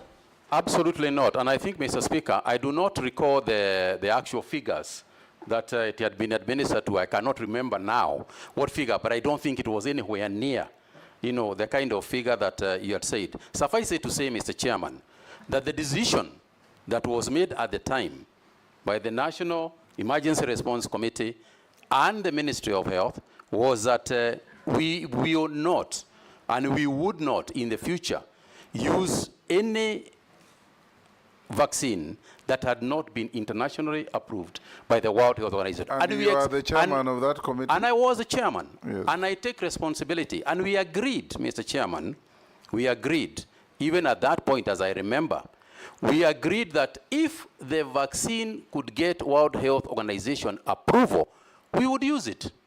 What Dawood has put to you is that you made an irrational decision based on political consideration. Mr. Chairman, Mr. Chairman, I just want to ask him what Honorable Junet has said. The Deputy President at that time and the President right now who has nominated you today is the one who took that jab is when you stopped the Sputnik. Is that true or not true? Absolutely not true. Point of order, Chair. Chair, when that, when we were, Chairman, when we were taking the vaccines, yes, there were many vaccines. There was AstraZeneca, there was this one and others. Pfizer, Johnson & Johnson. Chairman, we were in the country here. At that time, you know, people were really looking for vaccines to use. Desperately. The day the current president, who was then the deputy president, got a jab in the afternoon, in the evening, a press statement came out saying that thing is banned in our country. That's the truth of the matter. That's the truth of the matter. Mr. Chairman, I cannot recall the events as they followed, if indeed that is the way they followed. But I repeat my position. We could only use a vaccine approved by the World Health Organization. Go on with the others. I'm sure you know. Mr. Chairman, Mr. Chairman, the issue of mitigating circumstances, I think that were raised by Mishi, the issue of what do we do when there are droughts and then there is flooding that happens. I'll come back to the others as well. You know, I agree with her that, Honorable Chairman, that the issue of drought mitigation is critical. And it has been there a long time. We all know about Budalangi, and we know other areas in the coast. And season after season, the discussion is the same. And what I would like to commit myself to, Mr. Chairman, is working with the ministries involved. As you are aware, the Ministry of Irrigation, the Ministry of Water is charged with the dam, the areas of matters to do with the damming. But I also want to involve the county governments in this matter. Because the issue of acceptability, for example, the involvement of the county governments with the extension farmers, because in Schedule 4, extension farmers that Honorable Emase raised, extension farmers are actually the job of the county government. My job is to ensure that we fight this fight in terms of training, in terms of budgeting and funding, so that we have got these people. And I would like to refer to the matter that you referred, which you said that this House is the one that allocates budgets, and to say that in spite of that, we can also predicate some of these things on what Honorable Naisura had raised on the issue of donors. This is one of the areas that we could try very hard to work with our funders and with our donors in terms of the extension farmers, so that in mitigating the issues that have been raised, the conditions and challenges that Honorable Michi has raised, ensuring that we have got the proper crops to use during drought, ensuring that we have got the correct livestock to use, ensuring that diseases don't start affecting our livestock just because there was flooding, going on. I think that is a job that will ably be done by extension people. I think they are as crucial as Mheshimiwa Wanyonyi had raised. And I'm going to work very hard with the county governments to ensure that extension farmers, but also working concurrently with the ministries involved in dam building, such as Ministry of Water and Irrigation. And I think that, Mr. Chairman, the other involvement is also the committees of parliament. The committees of parliament on agriculture, the committees of parliament on health, on water and cooperatives. I think sometimes it is also good for us to have discussions together with them. And I propose to also engage them so that we can discuss budgeting and budget allocations also here, together obviously with the budget committee. Mr. Chairman, yes, Honorable Michi spoke about the job, the aspect of job creation in agriculture. And I think that sometimes we also miss opportunities of job creation in agriculture. For example, we are talking about fertilizer subsidies.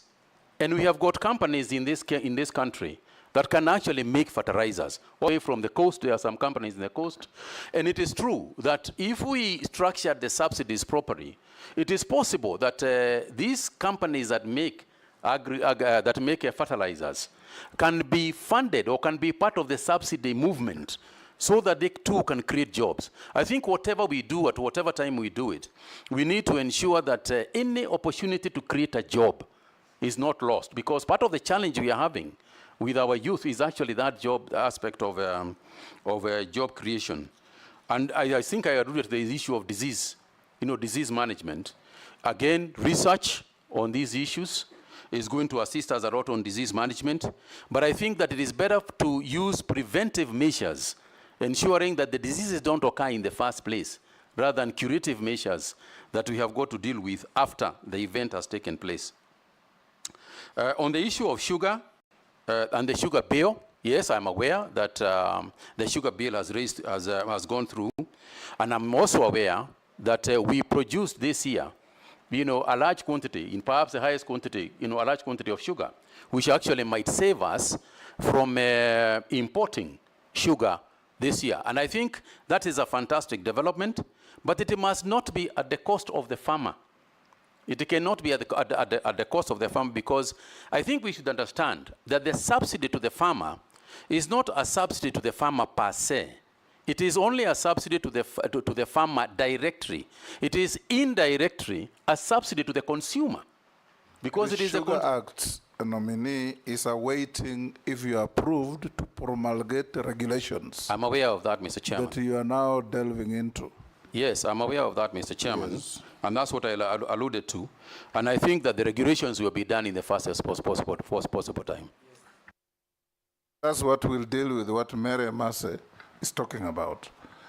Yes, Chairman, Sharia, PPPs. He's not even answered my miraa cartels and fake fertilizer. Mr. Chairman, on the issue of PPP, I'll come back to miraa. On the issue of PPP, Mr. Chairman, usually the problem is not the private players in the game. Usually, the problem in trying to craft a private-public partnership, in my opinion, lies, the fault lies with the public sector, not the private sector. The private sector has got a number of things that they normally demand if they are going to put their money anywhere. One of them is very quick decisions. They want us to make this decision about their investment quickly. In the past, I think we should own up as government that we have created so much bureaucracy around the issue of PPP that a person starting the PPP process usually at some point just gives up and goes. I think that one of the entry points for us is to reduce the bureaucracy as much as we can, particularly in the agricultural sector. There are people who express interests to come and lease land and grow, say, for example, rice. All right? And we put roadblocks to them, and we put so many conditions to them that eventually, by the end of the day, they say, if I go to Rwanda, I'll get free land and start this job tomorrow. And they leave. So we are losing a lot of investments, because of our own bureaucracy and the conditionalities that we are using, that we are putting on the private sector people. Conditions that sometimes are official conditions, and conditions sometimes which are suspect. So I agree with you that we must fight more, we must reduce our bureaucracy, and we must be more willing. It should be an objective to bring the people in. It should be our objective to fight for investments to come in, not to put roadblocks for the investors.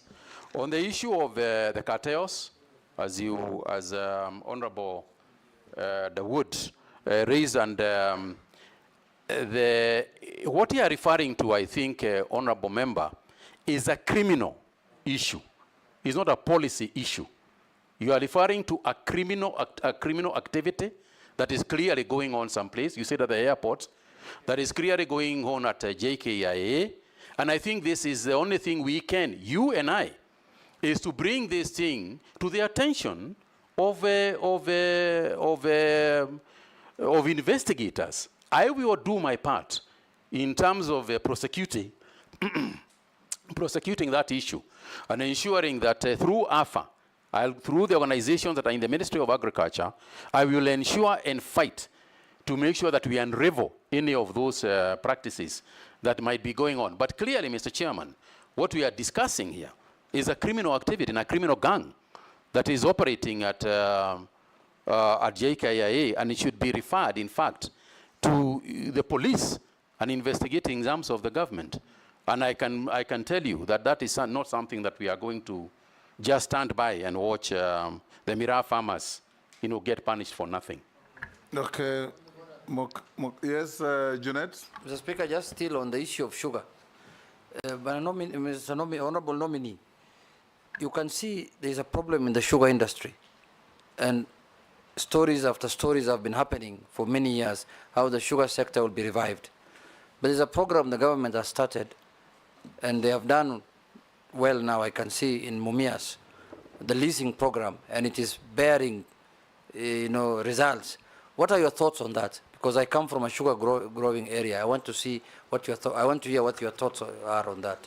Thank you very much, Mr. Chairman. I agree with the Honorable Junet that part of the problem, obviously in the sugar industry, I'm speaking very quickly on these issues, because as you can see the time aspect. Your time is up, actually. Yes, absolutely. I want to say, Mr. Chairman, that the issue that we want to address, and it is good that the Chairman has pointed out that the bill, is just waiting for the aggression. Increasing efficiency or production is part of the solutions that Honorable Emase was raising. Because if you increase efficiency and you reduce the cost of production, then automatically that wastage that was happening within that structure would go to the farmer. It goes without saying. And it is clear, anybody who has been following that sugar sector issue is clear. With the kind of debt write-offs that we have done as a government, it means that you can reduce that burden a little bit. If we then get licensees, these people who want to work with, who want to partner, the licensees who want to work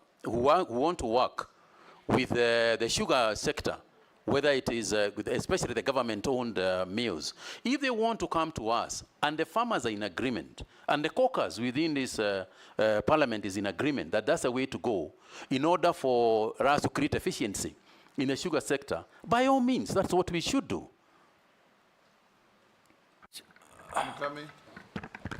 Thank you, Honorable Dawood, Speaker. you've had more than your fair share. Yeah. Which one now? Mukami? Thank you, Honorable Speaker. Honorable Speaker, let me first declare that I'm the county MP of the nominee. Honorable Speaker, we have a very serious problem in the pyrethrum sector. Right now, I've received a message from a farmer. They are saying for the last 3 months, they have not received the money after delivering the pyrethrum, and yet, even the workers have not been paid for 2 months. So, Waziri, I would like to hear what you are going to do about that and the measures you are going to take to make sure that we avoid such delays. The other thing is about the dairy farmers. How will you institute reforms in the dairy, tea, and coffee sectors to boost productivity? Thank you. Thank you. Russell? Thank you, Honorable Chairman. Honorable Mutahi, the objective of the national livestock vaccination is to strengthen disease control and surveillance to create a disease-free zone in Kenya, for Kenya to access international markets and expand the livestock export market. If we go by what you said, that a farmer can be given choice whether to vaccinate his cow or goat, then we are unlikely to achieve this objective. Are you likely to stand by what you have said, or you are likely to change your mind if the House approves your nomination? Secondly, it is on food security. Thank you, Raz. I was going to ask him the same question. On food security, I really want to hear from you. 20% of Kenya is the only arable land available for food production. And 80% is ASAL, arid and semi-arid land. This is a debate since independence. And you could be the 20th or the 30th Minister for Agriculture, if the House approves your nomination, I want to repeat that again. What is it that you are likely to do? Because food is expensive today in Kenya. Production of it is expensive. And more importantly, it's because of the scale of production that is low. So in a sense, food must be expensive. As the nominee for the Ministry of Agriculture, what is it that you are likely to do so that we expand the envelope of agriculture food production? And at the same time, what is it that you are likely to do so that there is incentive for farmers to actually feel that, yes, I can produce more maize, I can produce more potatoes? Thank you, Honorable Speaker. Mule. Thank you very much, Mr. Speaker. My concern is what he began with, that is the marketing. And I want to put it clear to you that the country faces challenges in marketing, leakages, and distribution of produce, especially from the local farmers and small farmers, to brokers who take advantage of the fragmented distribution chain to enrich themselves. What do you intend to do to improve the domestic market links and information systems within the market? And last, Mr. Speaker, your predecessor sat there, and I asked him about the tea issue in Mombasa. And he promised that committee, once he is approved, he'll deal with the issue within weeks. Up to today, maybe that's why he has been deployed to be an ambassador. Up to today, we are still talking about issues of tea stack in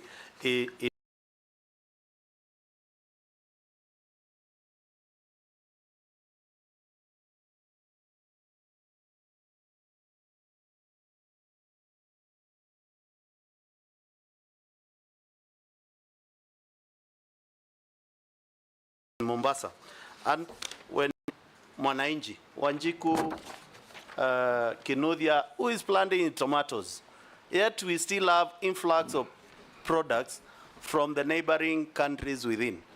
And yet they are, the cost of those products at the market are cheaper than the Kenyan produced products. And this is across board. That is tomatoes, cabbage, maize, onions, and everything. And you need to spur that growth of productivity at that level. What are you going to do if you're approved by the House? And putting in mind, we were given a promise by your predecessor a month or so, nothing has happened. 2 years down the line. Yes, go ahead. Thank you very much, Mr. Speaker, Mr. Chairman. Mr. Chairman, I want first to start with admitting that the pyrethrum sector that Honorable Mokami referred to is in a mess. I would, to put it any other way, would be to do the proverbial ostrich, thing and bury my head to the ground. And the only thing I can say is, broadly speaking, it is an area I intend to sit with the industry itself, the entire industry, and unravel whatever has been bedeviling it since almost independence. Since the Americans got out who are buying this pyrethrum of ours, we have never quite recovered in the pyrethrum sector. And all I can say is that I will need time to sit with them so that we can resolve whatever issues exist with them. I do not have the silver bullet with me right now. The second thing is on the issue of dairy farmers. I think I spoke at length about the industry to the extent, and I think it's the Honorable Junet who raised it, that I have to work with the marketing agencies, particularly the cooperative ministry, in order for us to streamline. But for me, there are a couple of things that we can do anyway in agriculture.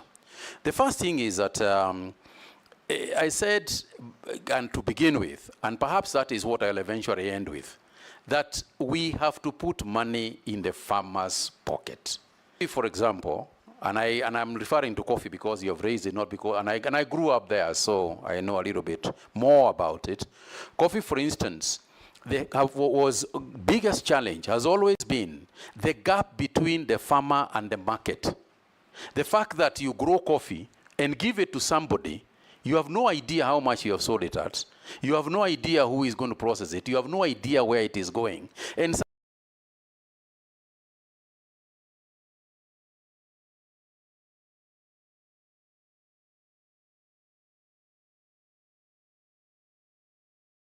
sometime in the future, you expect to be paid. There is no such business case that can exist anywhere, whether in farming or in any other areas. And I think that closing that gap, and I hope that the coffee bill also being proposed, is that closing the gap between whether it's in sugar, knows a little bit about the market. And I'm glad, Mr. Chairman, because under the current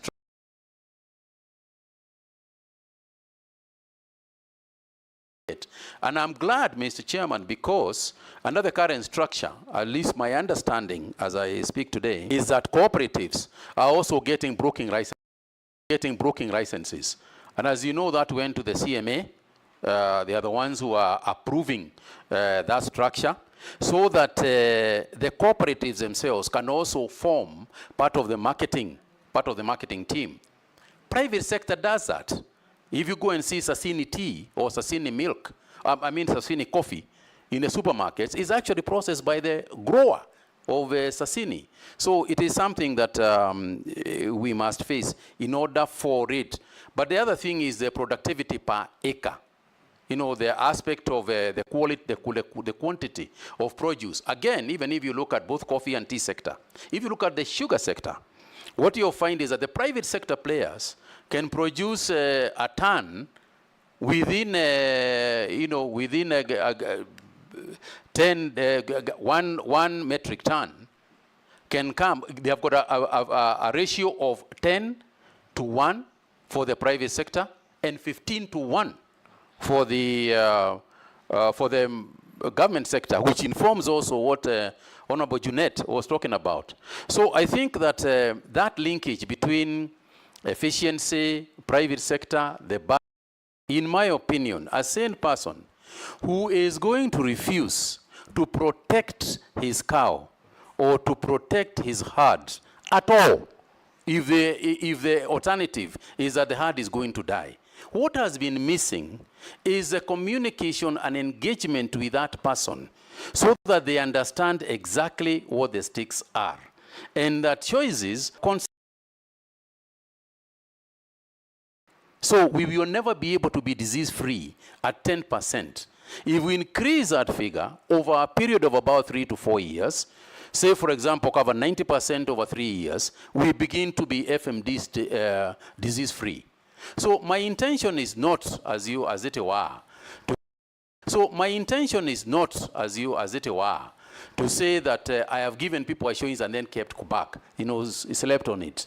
It is to make sure that the communication in which we are executing will make sure that the farmer is ready to do what he needs to do to protect his livestock. And I commit myself to that. That's not what you said earlier.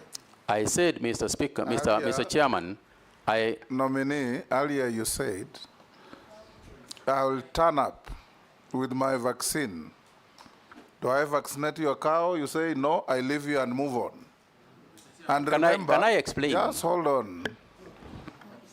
Just hold on. You are here to answer questions. Yes.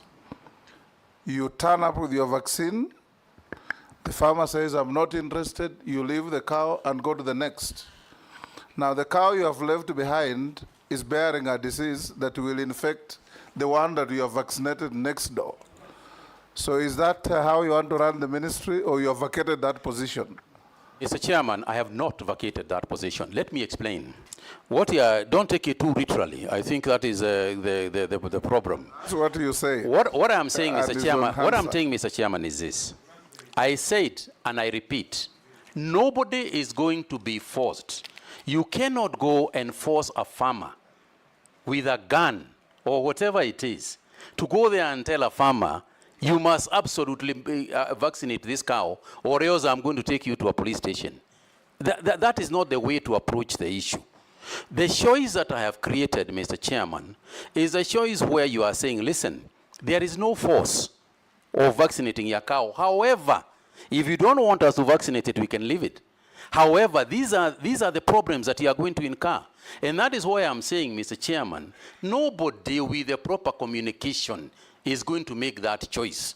What you cannot do is go there at gunpoint and tell somebody. You can imagine the kind of fighting you might have with some people, with pangas and so on, if you try that system. So all I'm saying, Mr. Chairman, and don't take it too literally, is that we will give people a choice, but we'll make sure that they make the right decision. Mule. The last one from Mule. I'd ask. Products from our neighbors. Yeah, sorry, Mr. Chairman.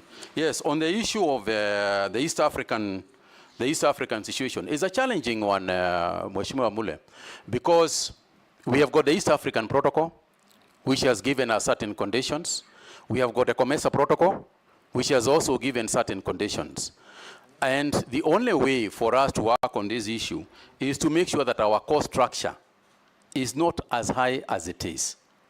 In other words, if we are putting this, and perhaps what the government has started in terms of subsidizing fertilizers and subsidizing other farm inputs, can assist us in bringing down our cost of production so that our people, the prices of our goods are not, do not exceed those ones of Uganda and Tanzania. We have got quotas. And I think there's a discussion between the East African countries that has got to be done, because don't forget that even as we complain about what they are bringing in, they too are complaining about what we are taking there and the balance of payment issues between the East African nations. So I think eventually it will come to an equilibrium, but I think on our part, on my part, my role and my job is to try and make sure to mitigate the circumstances so that we are producing at an affordable rate where we can both make money for the farmer, but also make sure that the consumer is not advancing for the importation of others because they are cheaper than their own products. Thank you, sir. Thank you. A few questions from the public. Mr. Speaker. Yes. He didn't answer the second part of my question, which is on the issue of ASAL. The ASALs. Yes. I think I'd spoken a little bit about that issue of food security and the issue of ASAL region. But let me just quickly wrap what I had said. I had said that we need a huge infusion of our research organizations in those areas, particularly the arid and semi-arid areas, because the farming in the area we have got to bring products that are conducive to the climate. The climate won't change. So it is our climate, it is our products that must change to suit the climate.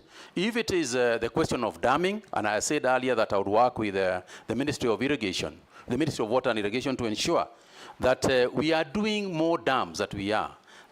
Some county governments have done a fantastic job in terms of creating water ponds, for example, that can be used both for crop as well as livestock support. But I think there is more to be done, and I think that I will work with the county governments that are in place and see where the support that we can give in terms of creating these disease-resistant crops, drought-resistant crops. And I think I'd spoken to that issue a little bit earlier. And you are right. If we don't address, the semi-arid area has to be in the future the main farming area, because it is a larger part of Kenya. But we also have seen countries in the world that are within very dry areas making huge production. I mean, Egypt, we have got Israel, we have got countries around us that we can copy. Australia and so on. So we can do it. It's a question of the political will and the time to do it. Thank you. Mishi? Mr. Speaker. Mishi's question about the planned crops of the coasts. Coconut, Bixa. Did you answer that? And Chair, also Chairman, Chairman, Yes. just on the same breath, there is one section of farmers which you have not addressed, and I want to talk about it, to ask the question on the horticultural farming. There is this question, and it is some challenges, especially the stringent international standard which they are facing. The other one is the Ethiopian's fledgling cut flower industry. So how are you going to intervene so that you ensure that our farmers doing horticultural also can benefit from this? Chair, if we can respond to the issue of the bulk tea at the port of Mombasa. I know it is a serious issue whereby it is holding serious economic background to this country. And we really need very clear directive from him when he takes off the ministry. Because last time we were given 2 months to handle it. It's still there. And farmers are suffering. Nominee. Thank you very much, Mr. Chairman. My understanding, Mheshimiwa, is that, and this is something that I had consulted even with my predecessor on the matter, is that the Munyi-led team has done a substantial amount of work in terms of reducing the quantity that was there lying at the port. I understand there was almost 100,000 metric tons, and right now they are probably talking about some 20 to 30 remaining. That's my understanding from where I sit. So because of the changes that they made in terms of the fixing or the removal of the fixing of the prices, I think that the situation is easing away. But this is something I can only talk about from what I have been informed. This is something I need to be there to see. But I'm aware of it. I am aware. I have been looking privately on my own about what is going on in there. I happen to know the committee people as well. So I'll make sure that I get involved as much as I can. I do not wish to give a week or two because I don't know the intricacies of the issue. But I can guarantee you that I'm going to get into the thick of it as quickly as I can. On the issue of horticultural farming and stringent international standards, yes, it is true that we are facing stringent international standards, but I think the horticultural sector is faced with both local and international hostilities that we can deal with. For example, on the export side, that's one of the areas that I know they have been complaining about. It has been there, is common knowledge in the newspapers, talking about the many small taxes and deductions and all these things that they have to do. And that's what I refer to as supporting. We need to support them. Remove some of those things. Export more, and then you can tax on the income taxes, and you recover your money through the volumes, not through the initial prohibitive taxes. And of course, on the issue of the international trading space, within the World Trade Organization and other organizations, I think that working with the Ministry of Foreign Affairs and of course trade is a question of ensuring that the conditions that we are getting from particularly the European Union, because that is where most of these products are going, and also diversifying our market so that we don't depend only on Europe. I think there are various other markets that we have not critically looked at that we can, to make sure that we become competitive. Part of the reason why our competitors can fix us and give us stringent measures is because they know you don't have a choice. But when they know that you have a choice and you can deny them those beans, they will listen to what you are saying. Yes, thank you. Europe has now given us quota-free, duty-free. Yeah. So it's now for you, if you are approved, to ensure that standards are maintained. Thank you, sir. Some Kenyan has sent this question. How do you plan to promote and expand feedlot farming in Kenya as a strategy to improve animal productivity? Another one.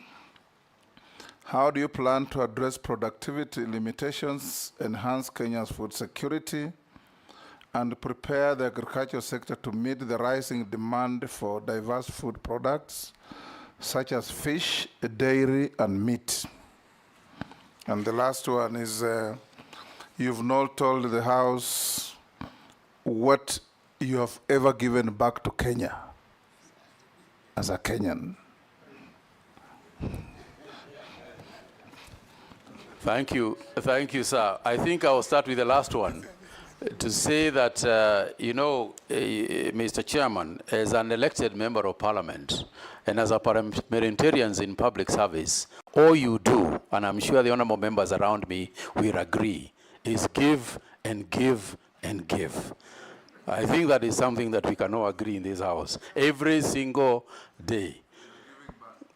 You are giving back every single day of your life when you work for the public, and you do so legitimately and honestly. All you are doing is giving back to the community. And I do give back, and I think I have something to give back. And it is the public also that has created us, has created me, through the education, through the jobs I have had. It is the public. So we do need to give back, but I put it to the questioner that we do it every single day.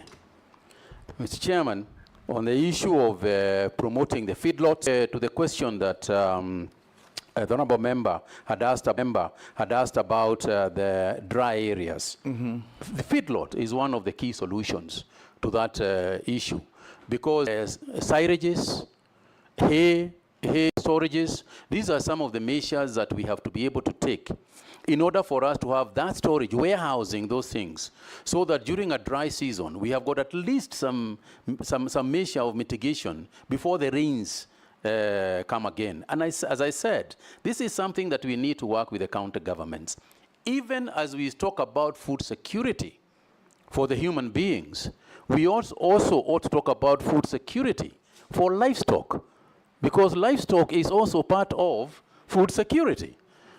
So if we had that issue of feedlot, and we say to ourselves as county governments, backed by the national government, that anytime there is, like now, when the hay is available all over the country, let's make sure that we stock up enough for a rainy day, even as we stock up, for the people who own the livestock, because sometimes their livelihoods depend are the same.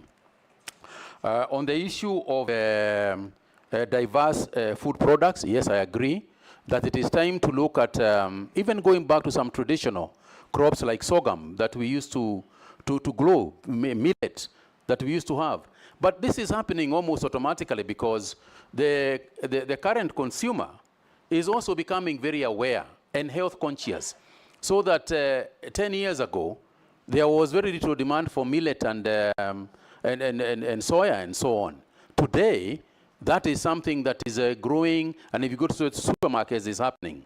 But we must also remember that urbanization and lifestyle changes are also going to create different demands that have not been there. For example, rice, the demand for rice is the fastest growing in the country. Why? Because of lifestyles, because people in urban areas can cook rice a lot faster, that they can cook other foodstuffs. So we have got to adjust the farming issues in a holistic way. We have got to look at farming holistically, relating it to changing lifestyles and changing needs and consumer behavior in the country. Thank you. We're coming to an end of your engagement with you.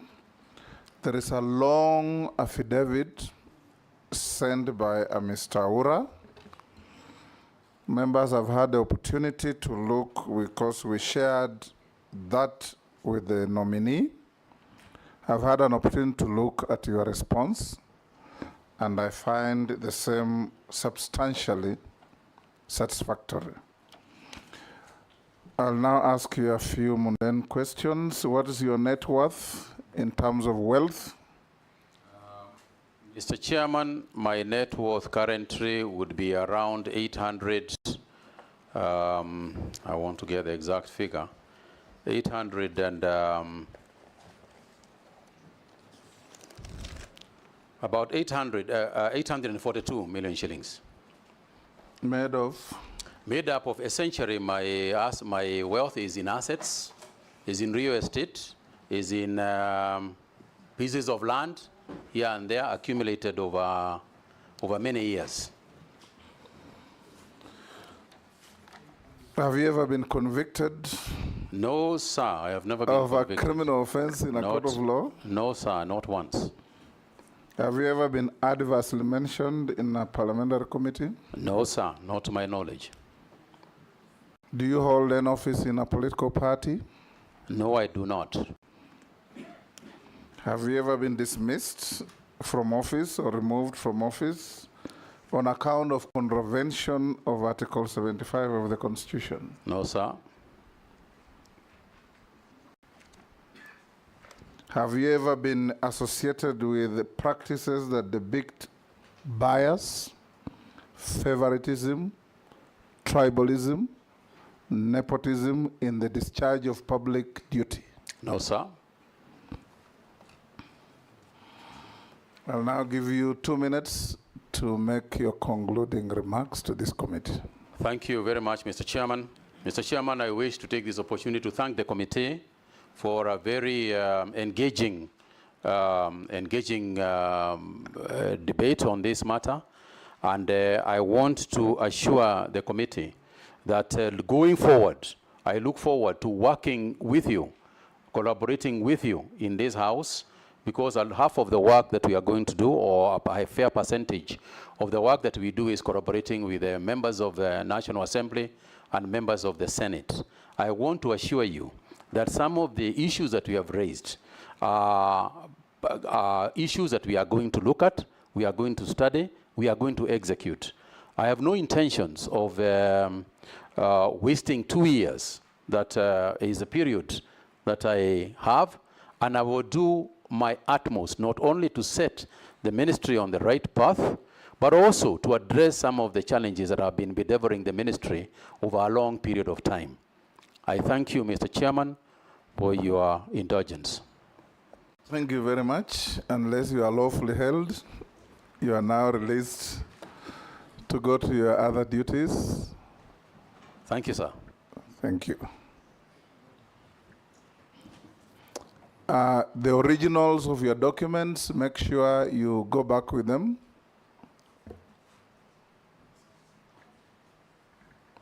Thank you. Have a good day.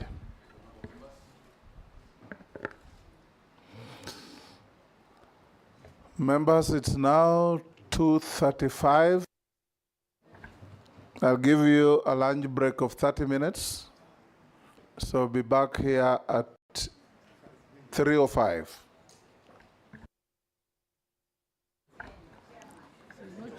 Pardon? 3:10, an extra 5 minutes. And lunch is available even to our members of the Fourth Estate.